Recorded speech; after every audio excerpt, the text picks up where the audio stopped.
득세 40일 정말 고생 많으셨습니다. 우리 한번 먼저 스티커를 한번 붙여보실까요? 예, 드디어 40일 마무리가 되었습니다. 참 자랑스러우시죠?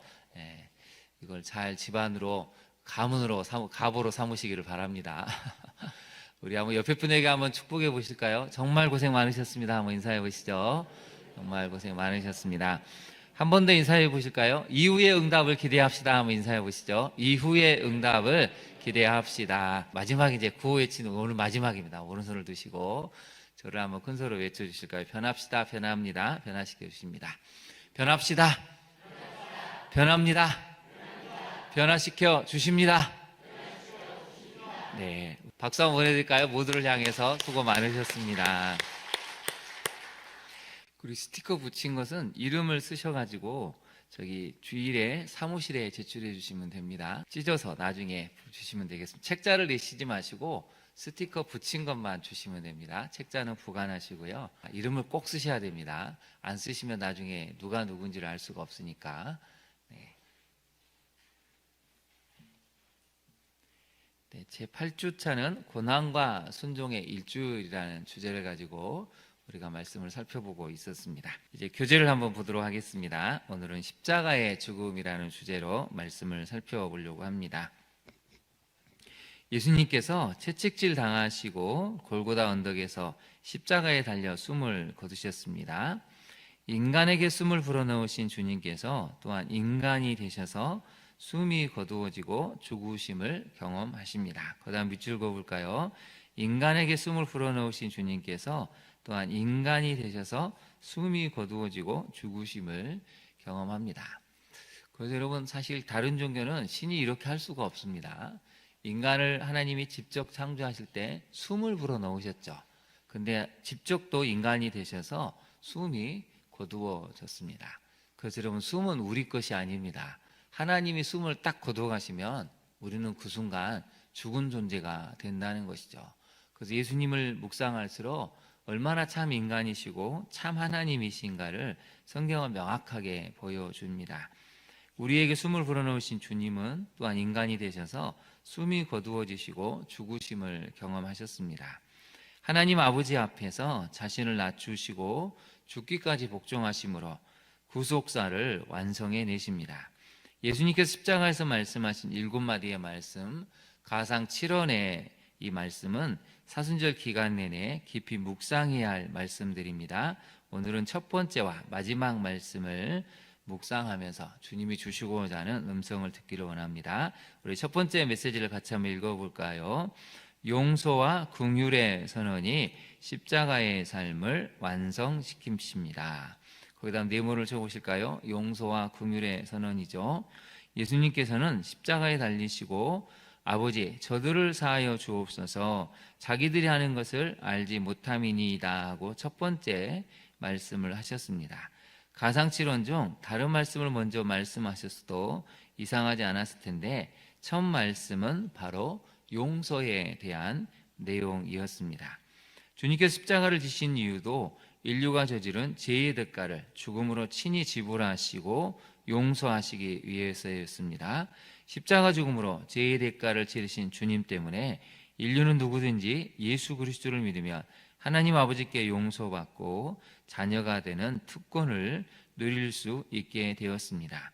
용서하시고 구원을 주시기 위해 주님은 기꺼이 죽음을 받아들이셨습니다. 그 다음 밑줄을 그어보실까요? 왜 주님이 기꺼이 죽음을 받아들이셨습니까? 용서하시고 구원을 주시기 위해. 그래서 좀 거기다 메모를 해보시죠. 용서한다는 것, 구원한다는 것은 고통의 대가를 치른다는 것입니다. 그 다음 빈칸에다 한번 해보실까요? 고통의 대가가 필요하다는 것이죠.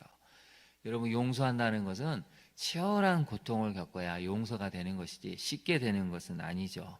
우리 주님도 구원을 주시기 위해서 기꺼이 목숨을 내놓으실 정도로 그 정도의 고통과 아픔을 겪으셨다고 성경은 알려주고 있습니다. 또한 예수님을 못 박는 사람들은 자신들이 무슨 일을 하는지 전혀 몰랐기에 예수님은 그들을 불쌍히 여기셨습니다. 십자가 위에서 억울하다고 원통하다고 소리 지르지 않으시고 구속사의 사건을 이해하지 못한 그들을 보며 안타까워하시고 용서를 구하는 기도를 올리셨습니다.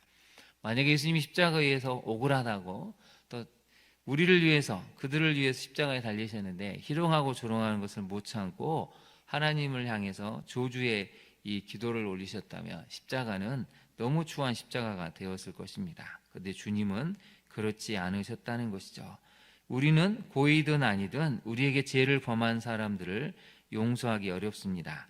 그러나 사순절 기간만이라도 예수님께서 말씀하신 첫 번째 말씀을 기억하고 적용할 때 우리도 용서할 수 있습니다. 적용을 한번 해볼까요? 예수님처럼 고이든 아니든 나에게 죄를 저지른 사람들을 용서합니까? 거기다 한번 밑줄 그어보실까요? 고이든 아니든. 살다 보면 우리는 고의가 아닌데 다른 사람에게 상처를 줄 수 있습니다. 또 고의로 이렇게 하면 안 되는데 하면서도 하는 때가 있죠. 우리도 그렇고 남도 그렇습니다. 이런 사람들 우리는 용서하고 또 용서받을 수 있는지를 성경은 물어보고 있습니다. 두 번째 적용을 살펴볼까요?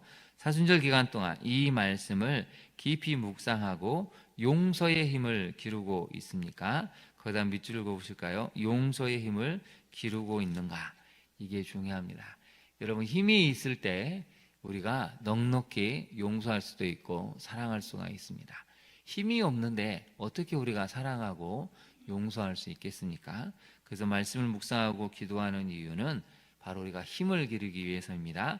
남을 때리기 위해서가 아니라, 중후하기 위해서가 아니라 사랑하고 용서하기 위해서 말씀을 묵상하고 기도한다는 것이죠. 두 번째 메시지를 살펴보겠습니다. 자신의 영혼, 전 존재를 아버지 손에 맡기는 사람이 구속사를 완성하는 사람입니다. 같이 다시 한번 읽어볼까요? 자신의 영혼, 전 존재를 아버지 손에 맡기는 사람이 구속사를 완성하는 사람입니다. 예수님께서는 마지막 순간에 아버지, 내 영혼을 아버지 손에 부탁하나이다 말씀하시고 숨을 거두셨습니다. 이 땅에 성육신하신 예수님께서는 평생 자신의 인생을 아버지 손에 맡기신 삶을 살았습니다. 사나 죽으나 아버지 하나님의 뜻을 위해 자신을 드린 삶을 사신 것입니다. 거기다 밑줄을 그어보실까요? 평생 자신의 인생을 아버지 손에 맡기신 삶을 살았습니다. 자신의 뜻대로 산 게 아니고 아버지 하나님의 뜻대로 평생 사시고 맡기셨다는 것이죠. 우리도 예수님처럼 죽는 순간까지 우리 인생을 아버지 하나님께 맡기는 삶을 살아야 합니다. 거기다 밑줄을 그어보실까요? 맡긴다는 것은 죽음의 순간이 찾아와도 신뢰한다는 것이며 그 길을 확고히 걸어간다는 뜻입니다. 거기다 밑줄을 그어보시죠. 우리 다시 한번 읽어볼까요? 맡긴다는 것은 시작. 맡긴다는 것은 죽음의 순간이 찾아와도 신뢰한다는 것이며 그 길을 확고히 걸어간다는 뜻입니다.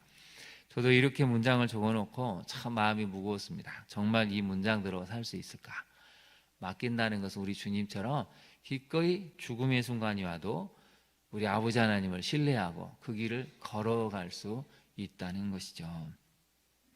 믿는 성도들이 주님처럼 아버지께 맡기는 삶을 살아간다면 살아가는 그곳 그 시간에 함께한 이들에게 위대한 구속사가 실현되는 삶을 보여줄 것입니다. 거기다 네모를 세워보실까요? 살아가는 그곳 그 시간에. 여러분, 우리가 정말 주님처럼 아버지께 맡기는 삶을 살아간다면 살아가는 그곳 그 시간에 함께한 이들에게 위대한 구속사가 실현되는 삶을 살 수 있을 것입니다. 한국교회가 왜 이렇게 어렵습니까? 하나님을 신뢰하지 못하고 맡기지 못하는 것이죠. 하나님을 전적으로 의지하고 주님이 원하시는 그 신앙을 하지 못하기 때문입니다. 우리 적용 3번을 세 번째로 같이 읽어볼까요? 시작. 나는 내 영혼을 아버지 하나님께 맡기는 삶을 살고 있습니까? 네. 우리 마지막으로 34절과 또 이 46절 말씀을 한번 같이 읽고 오늘 말씀을 마치려고 하는데요. 한번 같이 읽도록 하겠습니다. 예수님이 말씀하신 부분만 읽겠습니다. 예수께서 이르시되 아버지 저들을 사하여 주옵소서 자기들이 하는 것을 알지 못함이니이다. 아멘. 46절을 같이 한번 읽어볼까요? 예수께서 큰 소리로 불러 이르시되 아버지 내 영혼을 아버지 손에 부탁하나이다 하고 이 말씀을 하신 후 숨지시니라. 네, 우리 모두의 인생이 주님처럼 용서의 선언을 할 수 있고 아버지께 우리 인생 죽음의 순간까지도 아버지 하나님께 맡기고 부탁하는 그 믿음의 모습을 보여주는 우리 모두가 될 수 있기를 소망합니다. 그럴 때 하나님의 구속사가 우리 자신과 우리 자녀 이 땅에 임하게 됩니다. 득세 40일 동안 정말 고생 많으셨고요. 이후에 하나님이 어떻게 응답하실지 기대하고 기다리며 또 기도의 자리, 말씀의 자리를 사모하는 우리 모두가 될 수 있기를 진심으로 축원합니다. 정말 고생 많으셨습니다.